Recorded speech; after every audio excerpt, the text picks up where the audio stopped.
Okay, good afternoon to all of you. आज जो हमारा टॉपिक है वो है हमारा सीओपी फ्रॉम टीएच डायग्राम। उसकी हम सीओपी निकालेंगे, टीएच डायग्राम की क्या सीओपी आती है वो निकालेंगे, देखेंगे।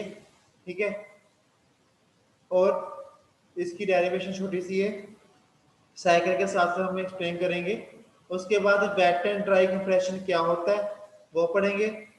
उसके बाद वाल्व्स के ऊपर है, टोटल वाल्व, एक्सपेंशन सिलेंडर वगैरह क्या होते हैं, ये पेपर पूछ लेते हैं। 2 नंबर में टोटल वाल्व को पता ही क्या होता है, ठीक है। फिर भी चलो, एक तो नंबर में 2 नंबर में पूछना रहता है टोटल वाल्व क्या होता है उसके बारे में, ठीक है। और air refrigeration system versus vapour compression system, दोनों में डिफरेंस क्या है ये भी पेपर में आ जाता है, हम दोनों डिस्कस करेंगे। और हम ये रिवर्स कार्नोट साइकिल और वेपर कंप्रेशन साइकिल को भी डिस्कस करेंगे, डिफरेंशिएट इसके करेंगे, ठीक है। तो इसके फिर न्यूमेरिकल स्टार्ट हो जाएंगे कल से, ठीक है। आज इतना होगा, हम कंप्लीट करेंगे। कल ये हम पूरा ये टॉपिक कंप्लीट कर देंगे और परसों से हम क्या इसके न्यूमेरिकल शुरू कर देंगे। सबसे पहले इसकी सीओपी फ्रॉम टीएच डायग्राम, ठीक है। तो इसकी टीएच डायग्राम की सीओपी कैसे निकालते हैं, तो सबसे पहले हमारा जो प्रोसेस हो रहा होता है उसमें क्या हो रही होती है हमारी कंप्रेशन। उसमें हमारी कौन सी कंप्रेशन होती है, आइसेंट्रोपिक। जो हमारी कंप्रेशन होती है वो हमारी आइसेंट्रोपिक होती है, ठीक है। तो ये हमारी क्या है, आइसेंट्रोपिक कंप्रेशन हो रही है यहाँ पे, ठीक है, 1 से 2, ठीक है। सॉरी, मैंने देखो ये दिखाना था मैंने डायग्राम। ये देखो 5 से 2 जो हो रही है हमारी, वो हमारी आइसेंट्रोपिक वो हो रही है, ठीक है। उसके बाद सेकंड पॉइंट है, there is no under cooling of refrigerant, the refrigerant after leaving the condenser is a saturated liquid. कहता है जब हमारा कंडेंसर से पानी लिक्विड जब हमारा, ठीक है, बाहर निकलता है तो वो लिक्विड क्या होता है, सैचुरेटेड होता है, ठीक है। सैचुरेटेड मींस, ठीक है, सैचुरेटेड मींस इसका टेम्परेचर प्रेशर क्या है हमारे उस पर कोई वो नहीं आता, मतलब कि अंतर नहीं आता, वो सैचुरेटेड होता है, मतलब कि एक लाइन में एक मात्रा में ही रहता है वो, ठीक है। तो उसके बाद आता है हमारा third point, there is no change of enthalpy during throttling process. इसमें कोई भी एंथैल्पी का चेंज नहीं होता, ठीक है। एंथैल्पी मैंने बताऊंगा क्या होती है, एंथैल्पी आप सब पढ़ चुके हो। तो एंथैल्पी में कोई अंतर नहीं आता, कोई किसकी, थ्रॉटलिंग वार में जाता है, ठीक है। उसमें कोई लीकेज नहीं होती रेफ्रिजरेंट में।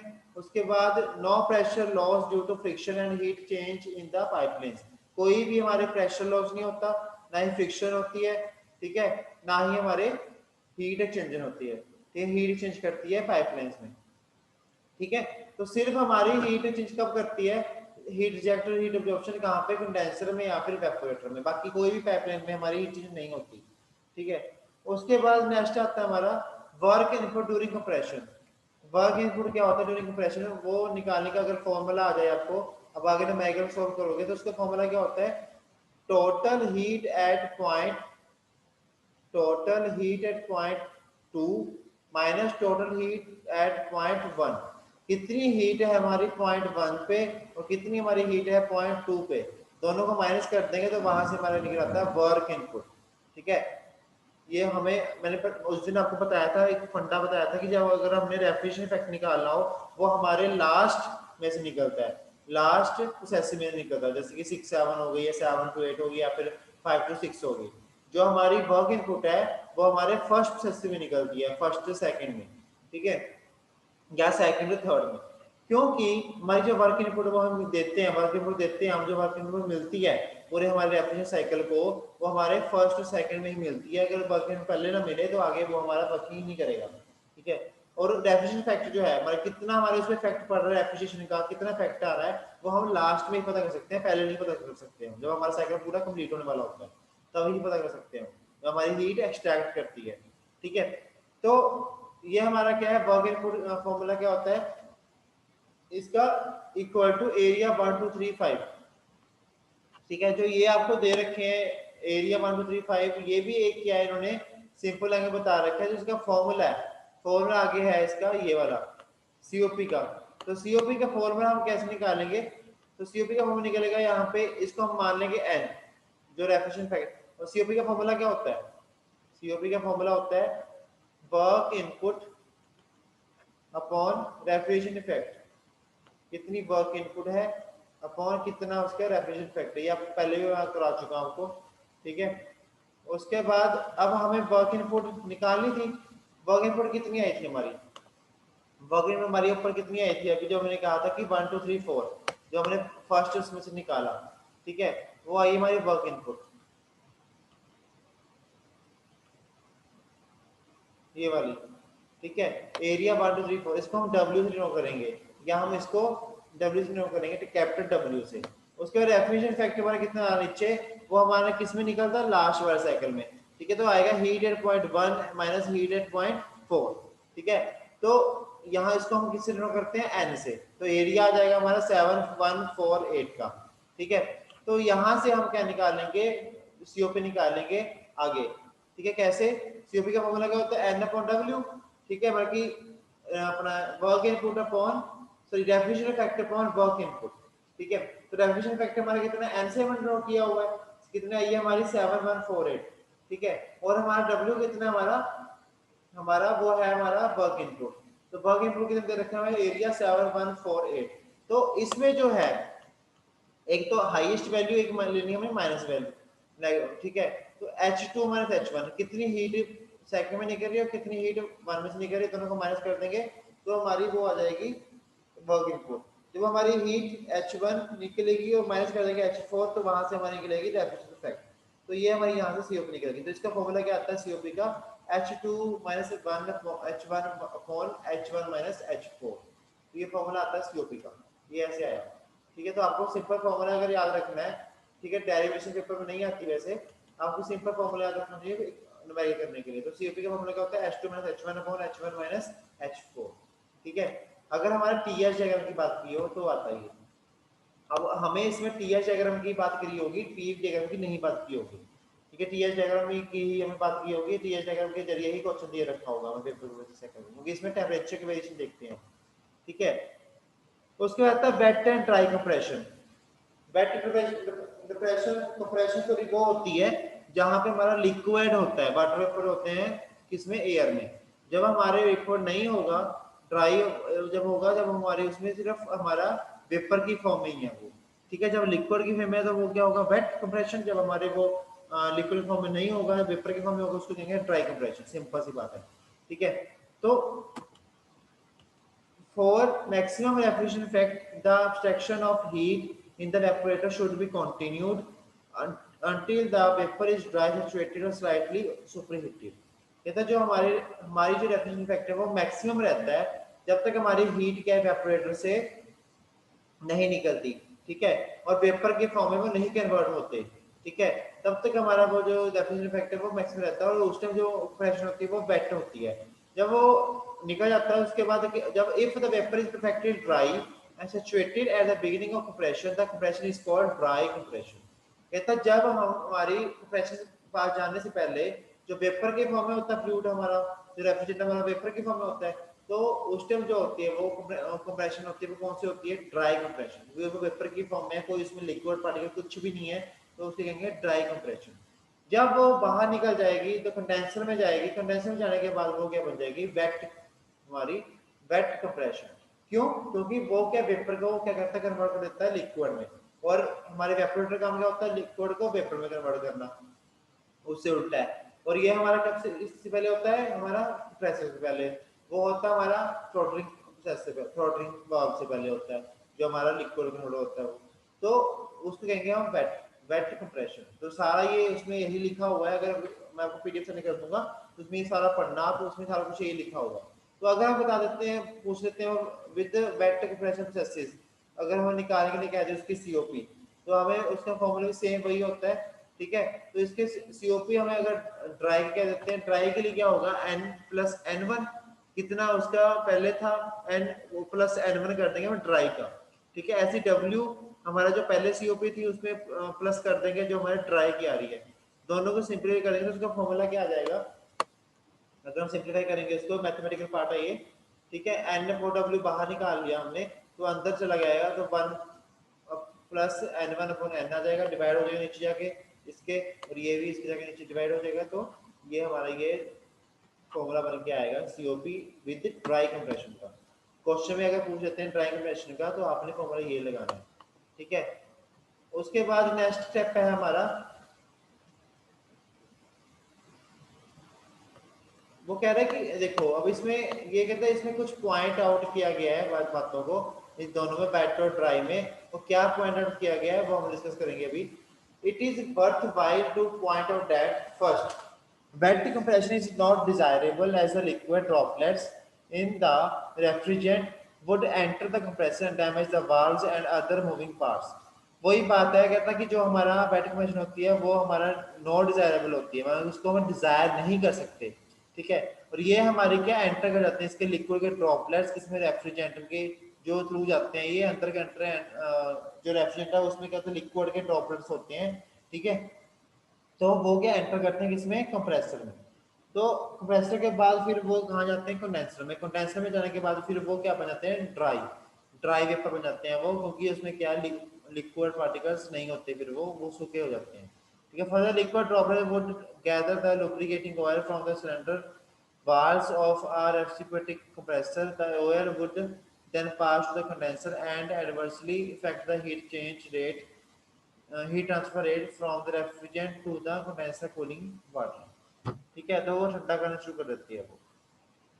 तो ऐसे ड्राई कंप्रेशन क्या है, ड्राई कंप्रेशन में क्या होता है, अपने वेट लिक्विड पार्टिकल्स नहीं होते इसमें, सूखे पार्टिकल हवा वाले होते हैं, एयर वाले, तो उसको ड्राई कर देते हैं, ठीक है। कुछ नहीं है, दोनों में यही अंतर है। आपको पता चाहिए बस ड्राई कंप्रेशन वेट कंप्रेशन होती क्या है, ठीक है।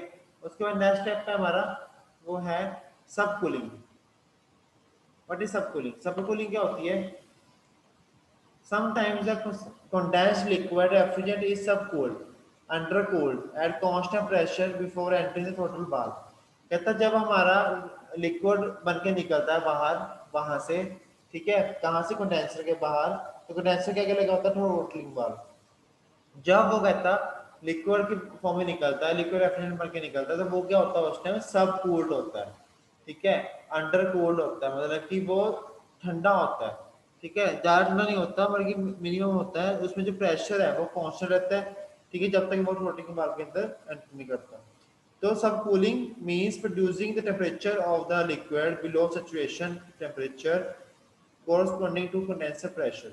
जो हमारा कहता है सब कूलिंग मतलब क्या है, कहता है जो उसका टेम्परेचर है वो रिड्यूस होता है लिक्विड का, ठीक है, जब वो हमारे कंडेंसर के बाद आगे हमारा किस में जाता है, थ्रोटलिंग वाल्व में जाता है। तो sub cooling with undercooling, the refrigeration effect has been increased by the amount n. Theoretically, the work input to compressor remains unchanged and accordingly undercooling tends to increase COP, ठीक है, and improve the performance of the unit। कहते ये करती है जब हमारा होने के बाद ये कि COP को improve करती है, और ये हमारी जो इसके कुछ टर्म्स ऊपर जो निर्भर करते हैं ये सब कूलिंग, वो है हमारी first circulating greater quantity of cooling water in the condenser. ये बहुत अच्छी क्वांटिटी में वाटर को, कूलिंग वाटर को क्या करती है, सर्कुलेट करते हैं पूरे हमारे साइकिल में after condenser. Second, using low temperature water as sink for rejection of heat from the refrigerant. कहते हैं हमें जो इसका अपना लिक्विड का टेम्परेचर है वो बड़ा कम होता है, ठीक है, वाटर का टेम्परेचर जब जब सिंक से बाहर निकल रिजेक्ट हो जाता है वो आगे रेफ्रिजरेंट में। उसके बाद नेक्स्ट थर्ड है हमारा इनकॉर्पोरेटिंग अ सेपरेट सब कूलर। तो ये सब कूलर का क्या है, पूरा कॉर्पोरेट करता है, हमें कोई बल्कि अलग से सब कूलर लगाने की जरूरत नहीं पड़ती, इसमें ही हमारी हो जाती है सब कूलिंग, ठीक है। तो ये थी हमारी सब कूलिंग के बारे में। उसके बाद नेक्स्ट आता है throttle valve versus expansion valve. Throttle valve को मैंने बता चुका हूँ क्या होता है, थ्रोटल वाल्व हमारे दोनों में अंतर है क्या वैसे, ठीक है। The throttling process is highly irreversible and that makes the vapor compression cycle irreversible। तो जो थ्रोटलिंग वाल्व होता है ये कहता है हाईली इरिवर्सिबल होता है, ठीक है। जो हमारा वेपर कंप्रेशन साइकिल वो भी क्या हमारा इरिवर्सिबल है, तभी इसमें हम इसको लगाया जाता है थ्रोटल वाल्व को। जो हमारे पहले थे रिवर्स करंट साइकिल थे या फिर एयर रेफ्रिजरेशन साइकिल थे, उसमें हमारा एक्सपेंशन हो लगता था, क्योंकि वो क्या होता है हमारा रिवर्सिबल होता है, हाईली रिवर्सिबल होता है, तभी उसमें लगता है वो, ठीक है। Second part, further no work is obtained during throttling and the entire amount of work required for compression has to be provided by external source। कहता इसमें हमें कंप्रेशन करने के लिए कोई मतलब कि no work is obtained during the throttling. कोई जब हम थ्रोटलिंग में जाता है वो, तो उसमें कोई भी एक्सटर्नल काम करने की जरूरत नहीं पड़ती, ना ही कोई वर्क देना पड़ता उसको। The entire amount of work required for compression has to be provided by an external source. But कहता हमारे इस केस में क्या है, हमारे जो कंप्रेसर है उसको फोर्स देनी पड़ती है, ठीक है। वो उसको फोर्स देने के लिए क्या लगा होता है, मोटर, जो हमने डिस्कस किया था, कंप्रेसर को चलाने के लिए मोटर लगी होती है जिससे वो चालू होती है और आगे काम करना शुरू करते हैं, वहां से हमारा साइकिल स्टार्ट होता है। तो इसमें क्या है कि हमें एक्सटर्नल सोर्स लगाना पड़ता है कंप्रेसर के लिए। If the refrigerant after condenser process is expanded, तो सारा बताया गया है कि रेफ्रिजरेंट के बाद क्या होता है, उसके बाद क्या होता है, सारा कुछ उसके बाद बताया गया है थ्रॉटलिंग वाल्व के बारे में। बस मेन पॉइंट इसकी यही है कि ये हाईली रिवर्सिबल होता है, ये वेपर के साइकिल में लगा होता है, ठीक है। और इसमें क्या है कि हमारे एक्सटर्नल सोर्स हमें लगाने की जरूरत होती है, ठीक है। बट जो एक्सपेंशन वाल्व है वो इससे बिल्कुल डिफरेंट है, उसमें क्या है कि रिवर्सिबल, हाईली रिवर्सिबल होता है वो, ठीक है। और वो हमारा एयर रेफ्रिजरेशन साइकिल वगैरह में यूज होते हैं, ठीक है। और उसके बाद इसमें हमें कोई भी एक्सटर्नल फोर्स लगाने की जरूरत नहीं पड़ती, ठीक है। अब आपने देखी होगा जब हमारे जहाज उड़ते हैं तो उसको किस चीज की जरूरत पड़ती है, नहीं पड़ती, ठीक है। जैसा आता है वैसे का वैसे रहता है वो। ये हो गया।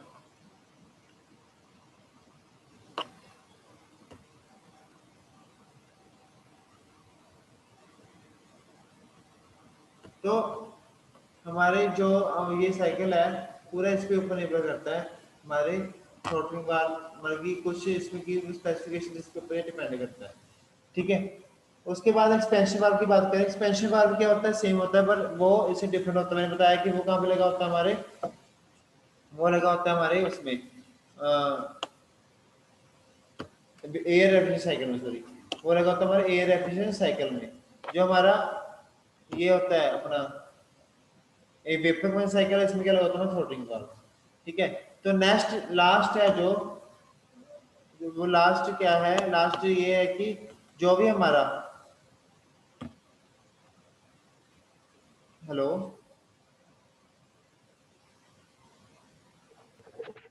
जो भी हमारा मतलब कि वो होता है अपना अपना वेपर बाई साइकिल और एयर एफिशिएंसी साइकिल, उसका डिफरेंस क्या है वो हम पढ़ेंगे, अभी डिस्कस करेंगे। तो मैं रुक जाओ बच्चे, थोड़ी मुझे बीच में प्रॉब्लम आ गई है, दोबारा वो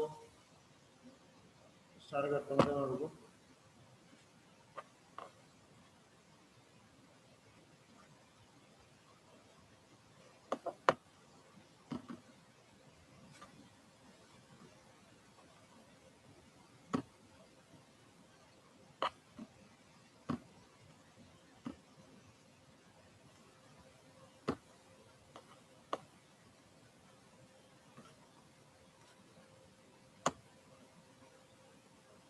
ओके, अब दिख रहा है ना सभी को?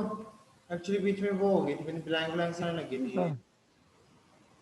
तो लास्ट हमारा टॉपिक था अभी जो है वो रिवर्स करंट साइकिल और वर्सेस वेपर कंप्रेशन साइकिल, दोनों में डिफरेंस क्या है पक्का आता है क्वेश्चन में, ठीक है। जो रिवर्स करंट साइकिल है वो हमारा आइडियल साइकिल है with the highest coffee performance. जो रिवर्स करंट साइकिल है वो उसकी जो आइडियल साइकिल है वो, ठीक है। और वो उसकी जो कोफिशिएंट परफॉर्मेंस है वो हाई होती है। जो ये है हमारा वेपर पॉइंट साइकिल, ये प्रैक्टिकल साइकिल है, इसकी जो कोफिशिएंट परफॉर्मेंस है वो लोअर आती है, first thing. Second, independent of working substance, ये हमारा वर्किंग सब्सटेंस के ऊपर डिपेंड नहीं होता, जो अभी डिस्कस किया मैंने आपसे। जो हमारा वेपर पॉइंट साइकिल है वो हमारा वर्किंग सब्सटेंस पे क्या होता है, डिपेंड होता है, ठीक है। सेकंड थर्ड पार्ट है इसमें heat absorption and heat rejection are at constant temperature. कहते हैं इसमें क्या होता है कि जब हमारी हीट एब्जॉर्प्शन होती है, हीट रिजेक्शन होती है, वो हमारे कांस्टेंट टेंपरेचर पे ही होती है, ठीक है, कांस्टेंट टेंपरेचर पे होती है। जो हमारे वेपर कंप्रेशन साइकिल है इसमें क्या होता है, heat absorption and heat reaction are at constant pressure as well as a constant temperature. इसमें हमारा क्या होता है, प्रेशर भी कांस्टेंट होता है और टेंपरेचर भी। बट इसमें क्या है रिवर्स करंट साइकिल में, उसमें हमारा ओनली टेंपरेचर कांस्टेंट होता है। Fourth, involves an expansion process which is isentropic, reversible adiabatic। कहता है जो हमारा इसमें एक्सपेंशन प्रोसेस है वो हमारा क्या होता है, आइजेंट्रोपिक होता है या फिर रिवर्सिबल एडियाबैटिक कहते हैं जिसको। और इसमें क्या है कि expansion is by throttling which is irreversible and at constant enthalpy. मैं सारा डिस्कस करके हटाऊं अभी आपसे, ठीक है। उसके बाद फिफ्थ पॉइंट है there is no super heating and no undercooling of the refrigerant. इसमें कोई सुपर हीटिंग नहीं होती, ना ही कोई सब कूलिंग होती है या फिर नो अंडर कूलिंग होती है। इसमें हमारे सब कुछ होता है, इसमें सब सुपर हीटिंग भी होती है और हमारे क्या इसमें सब कूलिंग भी होती है या फिर अंडर कूलिंग भी होती है, ठीक है। सिक्स पॉइंट है can not be practically implemented, इसको हम प्रैक्टिकली इंप्लीमेंट नहीं कर सकते, इसको रिवर्स करंट साइकिल को। और इसको हम क्या है मोस्टली कर सकते हैं कहाँ पे, with the use of commercial, घर पे, सॉरी कमर्शियल के बेस पे या फिर इंडस्ट्रियल के बेस पे या फिर डोमेस्टिक या घर वगैरह पे, इसको वहाँ पे हम यूज कर सकते हैं इस अपना वेपर कंप्रेशन साइकिल को। तो ये दोनों में क्या डिफरेंस है, मैं जो पॉइंट डिस्कस किए हैं पॉइंट लिखती डिफरेंस है, क्वेश्चन आ सकता है तो डिस्कस कर सकते हैं वाले 5 के 5 पॉइंट, जो 6 के 6 पॉइंट जो मैंने डिस्कस किए अभी। उसके बाद लास्ट है इसकी एप्लीकेशंस। इसकी एप्लीकेशंस कहाँ कहाँ पे हैं वेपर कंप्रेशन साइकिल की। तो vapour compression refrigeration has been and is the most widely used method for air conditioning large public buildings, private residence, hostels, सभी जगह इसको यूज होता है, होटल्स वगैरह में, गाड़ियों में, ठीक है, कॉलेजेस में, घरों में, स्कूलों में, सभी जगह इसका यूज होता है रेफ्रिजरेशन साइकिल का। ठीक है, तो रेफ्रिजरेशन जो हमारा डोमेस्टिक रेफ्रिजरेशन है वो कहाँ पे होता है, appliances used for keeping food in dwelling units. ठीक है, ये कहाँ पे होता है, जहाँ पे हमने कोई फूड को स्टोर करके रखना होता है, ठीक है, कि खराब ना हो जाए फूड, उसको स्टोर करके रखना है अच्छे मेंटेन टेम्परेचर पे, तो वहाँ पे हम कौन सा यूज करते हैं, डोमेस्टिक रेफ्रिजरेशन। ठीक है, इसमें जो रेफ्रिजरेंट है वो कौन सा यूज होता है, R600A या फिर R134A। उसमें commercial refrigerant holding and displaying frozen and fresh food in retail outlets. कहता इसको हम जो हमारे कमर्शियल मतलब कि जो आजकल लोग दुकानों पे सभी जगह यूज करते हैं, वो यूज क्यों कर रहे हैं इसको, ताकि जो उनका फूड है या फिर कोई सामान है उनका वो क्या है खराब ना हो जाए। ठीक है, तो उसके लिए इसमें रेफ्रिजरेंट कौन सा यूज होता है, R134A, R404A, R507, ये अलग अलग हमारे रेफ्रिजरेंट इसमें यूज होते हैं। उसके बाद थर्ड है हमारा food processing and cold storage. ठीक है, तो इसमें क्या है, equipment to preserve process and store food from its source to the wholesale distribution point. कहते हैं इसको यूज किया जाता है इक्विपमेंट की तरह, ठीक है, अपने डिस्ट्रीब्यूशन करने के लिए लार्ज होलसेल पे, जहाँ पे आप देखो स्टोर, जैसे कि अब एग हो गए, ठीक है ना, या फिर बड़े बड़े कोल्ड ड्रिंक की बोटल्स हो गई, या फिर अपने बड़े बड़े वो हो गए कुछ ऐसे इंग्रेडिएंट्स बनाते हैं हम, ठीक है, वहाँ पे लार्ज फैक्ट्री और इंडस्ट्री में यूज होता है ये अपना रेफ्रिजरेशन सिस्टम। वहाँ पे हमें क्या है बड़े बड़े उसमें चेंज कर स्टोर किया होता फूड, ठीक है, अपने रेफ्रिजरेंट्स में, और उसको आगे होलसेल के ऊपर भेजा जाता है, फिर आगे जो भी हम फैक्ट्री वहाँ पे यूज कर सकते हैं। ठीक है, उसको इंडस्ट्रियल रेफ्रिजरेशन तो मैं बता ही दिया, इंडस्ट्रियल रेफ्रिजरेशन में कहाँ पे यूज होता है, जहाँ पे अब हमारे मशीनिंग पार्ट ज़्यादा होता है, ठीक है, वहाँ पे ठंडा रखने के लिए। और आपने देखा होगा जहाँ पे CNC मशीन लगी होती है वहाँ पे वो AC लगाया होता है उन्होंने, क्यों लगाया होता है, क्योंकि वहाँ से हीट बहुत छोड़ती है CNC मशीन, तो वहाँ पे AC से लगाया होता है ताकि वहाँ पे हमारे आग ना लग जाए, ठीक है, कोई ऐसा शॉर्ट सर्किट ना हो जाए। ठीक है, उसके लास्ट हमारा इलेक्ट्रॉनिक कूलिंग। इलेक्ट्रॉनिक कूलिंग में low temperature cooling of similar circulatory and other components in large computers and services. Electronic में काम होता है, ये हमारे लो टेम्परेचर पे यूज होता है हमारे सर्कुलेटरी में, ठीक है, उसके बाद लार्ज कंप्यूटर्स एंड कंप्यूटर वगैरह में कंपोनेंट्स जो होते हैं कंप्यूटर उसमें यूज होता है। ठीक है, मेडिकल एप्लीकेशन भी यूज होता है हमारा, ऐसे साइकोलॉजिक का बहुत है, हर जगह हमारे एप्लीकेशन यूज हो रहे हैं। ठीक है, तो ये हमारे क्या थे इसके पॉइंट्स है एप्लीकेशन थे इसके जो हमने डिस्कस किया आपसे।